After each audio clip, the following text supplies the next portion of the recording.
சகோதரரே, குர்ஆன் அல்லாஹ்வுடைய கலாம். இன்றைக்கு நாங்கள் அதை வாசித்து விளங்கி செயல்படுறது என்ற கடமை இல்லவா? அந்த கியாமத்தில் இந்த குர்ஆன் நாங்கள் ஓதுவோமே, போட்டிகளுக்கும் மேடைகளுக்கும் காட்சிகளுக்கும் கியாமத்திலே வென்றோட முன்னுக்கு நிற்கும். இவன் இதெல்லாம் மோதினான், செயல்படவில்லை. இந்த தடையெல்லாம் கேட்டான், அவன் அதுக்கு ஆளாகவில்லை.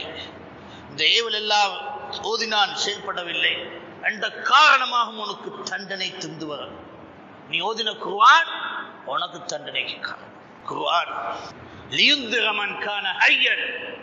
சூரத்து யாசீன் அல்லாஹ் சொல்றான், லியுந்திர மன் கான ஹய்யன். உயிரோடு இருக்கவனுக்கு எச்சரிக்கை கொடுக்க.